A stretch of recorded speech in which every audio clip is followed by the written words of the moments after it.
medyo nahiya ako. So sinasabi mo, mali ang Pangulo with Yes, respect to your yung company? data is mali eh. Kasi ang totoo, yung 414 projects na nakuha sa QM, totoo lang ha, is only 86 projects. Mr. Chair. Teka muna, sabi mo hindi ka pa nakapag-umpisa eh. Ano yung sinasabi mong project?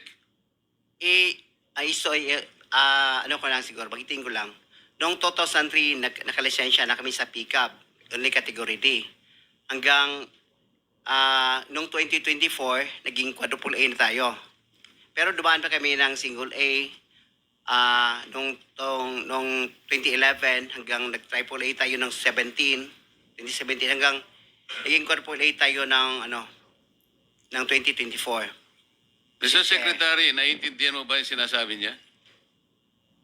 Sabi mo hindi ka pa nakapag-umpisa ng project. Paano ka naging quadruple A? Ano ko lang, Mr. Che, yung kita niyo yung hardware, Hindi natin pinag-uusapan yung hardware mo. Ang pinag-uusapan natin, flood control projects. Tinatanong ka kanina, sabi mo, hindi ka pa nagkapag-umpisa ng flood control projects. Paano ka nagkaroon ng lisensya? Paano ka naging quadruple A? At lalong mahalaga, paano ka nasama sa 15? Gumawa ka na ng flood control project. gumawa na tayo ng flood control O project. ngayon gumawa ka na naman. Ano ba talaga yung totoo? Baka hindi ka makauwi sa araw na ito. Nagsisinungaling ka na naman eh. Ang sinabi ng Pangulo, kasama ka sa 15. Tama, Mr. Huwag Che. mong mamaliitin ito. Pagkatas dito, aartihin mo kami, sasabihin mo, hindi ka pa nagumpisa ka isang hardware. May problema dito eh. Ano na yan, history lang yung sinasabi ko, Mr. Che. Ano na yung totoo? Yung totoo, may lisensya na tayo na quadruple A ngayon. O ngayon nga, ngayon meron ka ng quadruple. Yes, Mr. Che. O, ilang project ang na-execute mo na? Marami na eh. O kanina sinabi mo, hindi ka pa nakapag-umpisa eh. Meron akong hawak na martilyo rito, sinasabi ko sa'yo. Mr. Chair. Huwag kang tatawa-tawa kasi hindi nakakatawa ito ha. Mr. Chairman. Dito lang nagsisinungaling ka na eh. Mr. Chairman, if I may. Yes, Mr. Mukhang Senator. nahihirapan kasi si Mr. Quirante mag-explain. Tama ba to? Ang sabi mo kanina, hindi ka pa incorporated at ngayon incorporated ka na in 2024. Yes. I don't know, Okay. no. Hindi rin. Yung incorporated, hindi, yung on process pa yun, hindi pa namin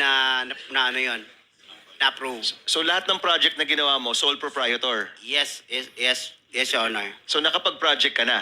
Yes, Your Honor. Ano yung sinasabi mong hindi ka pa nagsisimula or hindi mo pa nagagawa?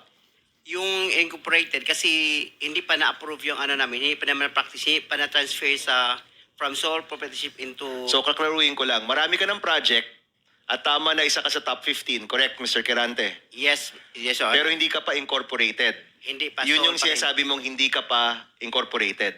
Yes, Your Honor. Yun yung binabanggit niya kanina, Mr. Chairman. Malabo pa rin eh. Mr. Secretary, tumatanggap ka ng isang sole proprietorship na mag-undertake ng flood control? Well, Mr. Chair, actually, he has the pickup license. His Paano siya license- nagkaroon ng pick-up license as a contractor? He has a pickup license. Paano ka Credited. nakakuha ng pick-up license, Wala pa Mr. nung, Quirante? Sole wala. proprietorship ka lang? Yes, Mr. Chair. Kailan mo nakakuha yan? 2003. Hanggang nag-upgrade tayo sa 2007, naging B tayo. Hanggang 2011, naging A tayo. Yung 2017, naging triple A So, tayo. ano yung net financial contracting capacity mo as a sole proprietorship? 40 billion, Mr. Chair. 40 billion? Yes, Mr. Chair. Yung financial statement mo, padala mo sa amin.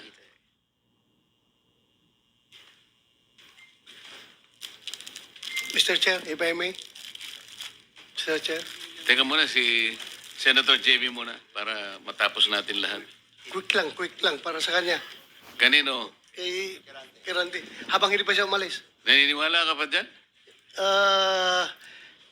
Naintindihan ko, Mr. Chair, dahil tingin ko, Bisaya ito, hirap mag-express ng sarili niya in Tagalog. Kaya, I would rather advise him na uminom ka ng tubig, mag-inhale ka, relax ka, at ang pagsalita mo, huwag mo masyadong bilisin. Naintindihan kita eh, pareha tayo Bisaya. May difficulty in expressing yourself ka. Hindi ko kinakampihan, Mr. Chair, ha? Ang sinasabi niya, meron siyang 40 billion pesos. 40 billion. NFCC. 40 billion ang sinasabi niya. NFCC, Mr. Chair. Kaya nga, 40 billion pesos. Yes, Mr. Chair. Oh. Naniniwala ka, Mr. Senator? Ano yung NFTC, Mr. Chair? Hindi ko... Net? Net financial contracting capacity. Totoo, tinoon na, bay. Ha? Yeah. May 40 billion ka. Yes. Nakadeposito sa bangko na. Ano sa mga? Ay, Paano? hindi. Yung NFCC kinuha sa... Ano yan? Yen o pesos? Asset yan. Kasi yung NFCC, kinocompute ng times 15 yon, Mr. Chair. Halimbawa, may 1 billion ka sa bangko. Pwede ka sa 15 billion. So, halimbawa, may pera ka sa bangko na 2 billion, ibig sabihin, pwede ka sa 30 billion. Yan ang computation. Kaya tayo yung pera natin, kasama na yung mga assets, more than 2 billion. Kaya, i-multiply natin ng 15, abot ng 40 billion. Kaya kami pumunta at hanggang 40 billion. Mr. Chairman, Mr. Kirante, ito tinitignan. Ano yung 2015 na QM Builders Incorporated? Ina-apply namin dyan sa SEC, Your Pero Honor. 2015 pa siya. Pero hindi pa namin tina-transfer Transfer to? to sole proprietorship into incorporated. Hindi, ito incorporated na ito eh. This is a corporation. Kasi ang explanation ng bookkeeper natin, yung ano natin ga-handle, yung experience from sole proprietorship, itatransfer muna sa Hindi, incorporated. iba yung experience, iba yung corporate entity. Incorporate entity is 2015 nandyan na siya. Pero sinasabi nyo, walang nangyayari. Wala nangyayari. Ang In-apply lang. ginagamit nyo since noon pa ay yung inyong sole proprietor.